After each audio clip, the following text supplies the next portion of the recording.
Welcome to Origin Gate's daily podcast, Wisdom's Echo. My name is Jake Bryan and I have the pleasure of bringing you this session. In our last session, we talked about stepping outside of time to operate. This is part 2 of the session.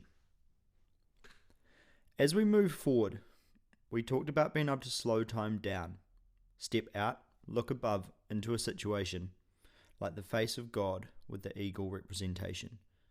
Like in the movies, that soaring above allows us to have an overview of the situation that we're in, and from there allows us to step back into that moment and implement. I said we would talk a little bit about the muscular system and how the similarity between the two interlock towards living towards that everlasting body. The complexity within which God has created the human body, just like creation, I believe we'll never come into the full understanding of it until we are working as one as the whole human body, walking in the full measure and within which God created.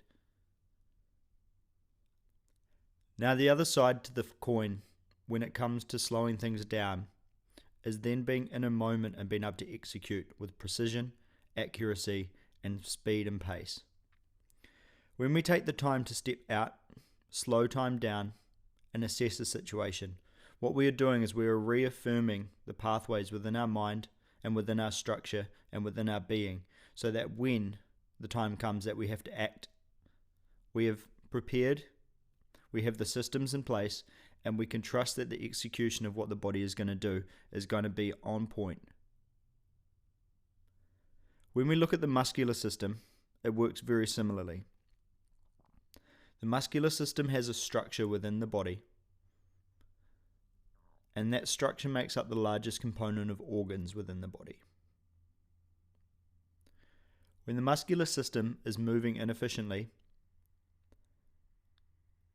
the tension, the stress, and the immobility that comes from all of these three puts stress on the body that stops the cells being able to regenerate properly. The body has to spend time recovering.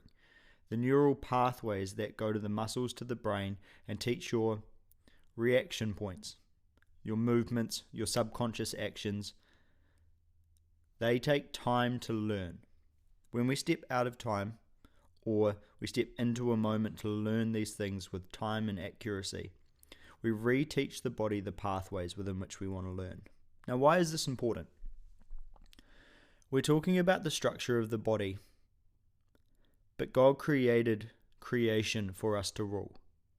He created creation for us to walk it out, look after the temple, because our body is the temple, and through that body, the intent within which He created creation flows through us. So when we look after the body, we're praising God.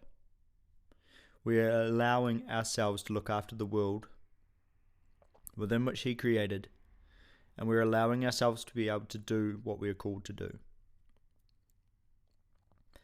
So when it comes to the muscular system within the body, and we learn mechanics, we learn how things balance between the joints, between the ligaments and the tendons, the muscular system, the skeletal system, what we find is that when that comes into alignment, the body has a flow.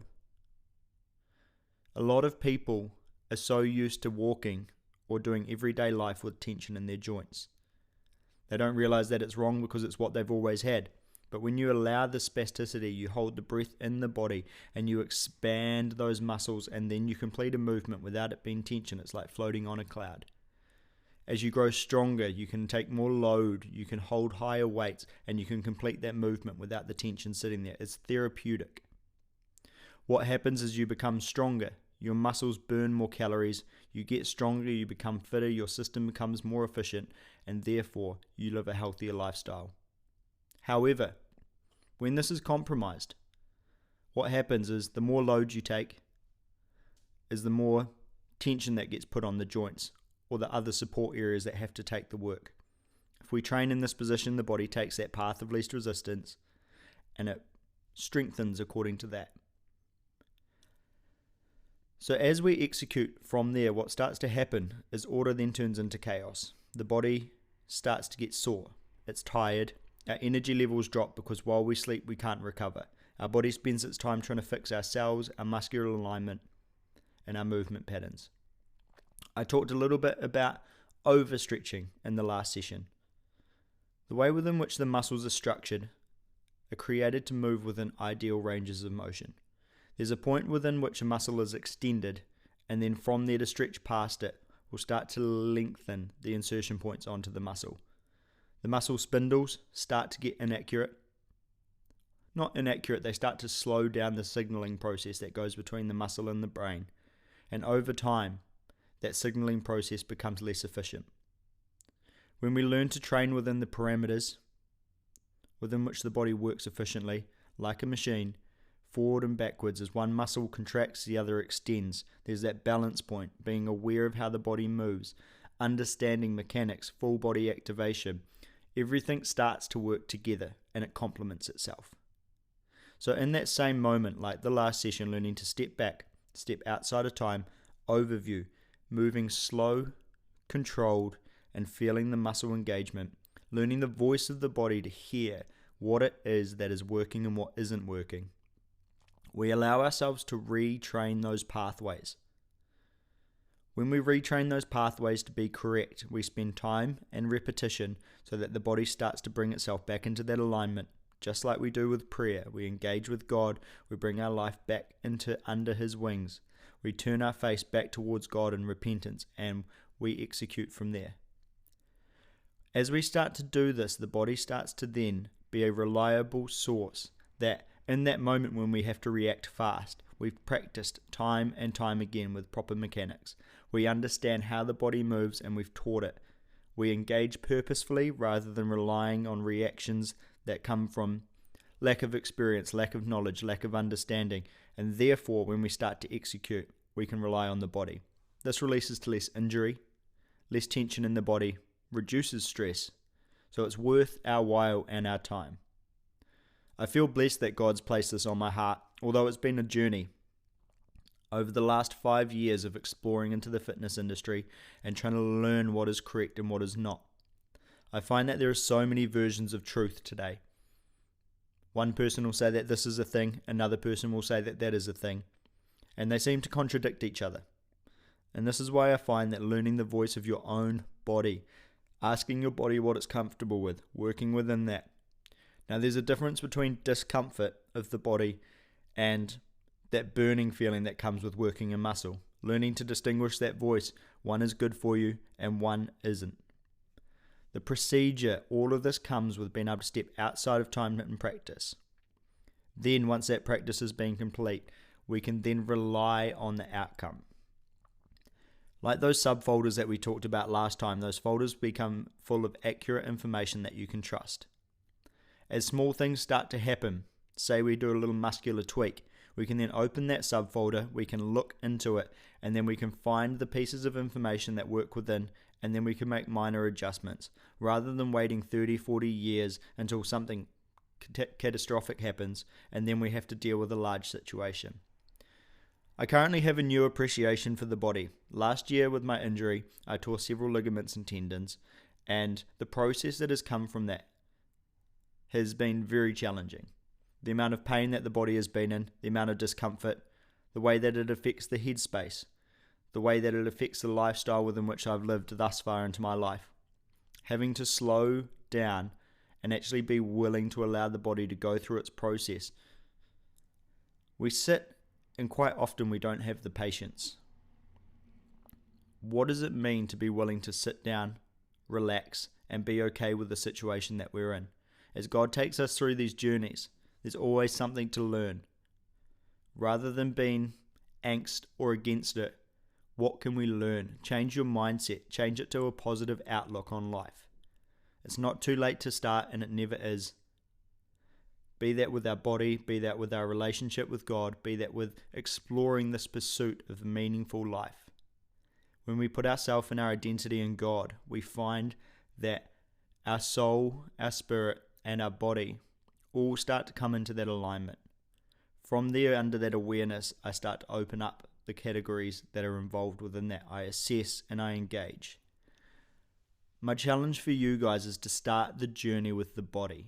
It is one of the most beautiful things that you can do, especially in a time where everything is starting to go digital and as we start to proceed into an AI background where augmented reality is going to become a very dominant thing. This is going to give us an excuse or a reason to not be active. It's going to allow us to stay inside and experience the world through a digital age. I like to challenge you to be aware of this transition, that as it happens, getting outside and maintaining some form of relationship with nature, with fresh air, is the way within which God created it. I'm not saying that it's a bad thing, and Marios did an amazing session yesterday on the Origin Gate conference, and he talked about the relationship, that positioning ourselves in a place so that we can engage with the future, so that we are ready when it arrives. But there's a balance point with everything, and I think that being aware of these transitions and the effects within which they can have is that it's going to be a lot easier to spend time inside and within our reality. So be aware. Take that 5 minutes a day to get outside and do a walk. It'll do a world of wonders for your headspace. Engage with God. Take a moment to stop. Breathe in that fresh air. Breathe it into your lungs. Learning the art of breathing. It helps to reduce anxiety. It helps to reduce stress. Within that moment of holding the breath, like Ian practices when we do our Yod Hey Vav Hey, or we breathe in for 4, hold for 2, and we breathe out.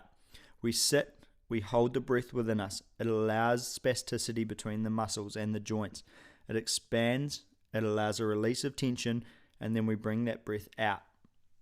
As we engage with that muscular system and we retrain the neural pathways and we reduce the stress within the body, we become more efficient. We clear up time for recovery within our body. We clear our headspace. We start to be able to establish a pattern and a foundation that is more stable than what we had in the past. We become more efficient, and then when that time comes that we have to execute, we know that we can rely because we stood outside of time in the moment. We spent the time churning over, assessing, engaging with our body, and then from there we put that into the subfolder, ready to load, ready to be the filter within which we engage our life with, and then we execute from there. Put it before God. Ask Him about the body. Ask Him how it's constructed. Once we start getting into nutrition, which is an area that I'm still yet to go into study, because 6 years in, 5 years into studying, I'm still on the human body. There's specialists out there, and Sam does some amazing stuff around health in the body. Learning these aspects and being aware of them will set you up for a position where you won't be caught out. And I think that that is wisdom, and it comes with understanding, and it comes with knowledge. When we prepare ourselves in a place, we can work with God towards an outcome. And I think that that is a beautiful thing to establish and work towards.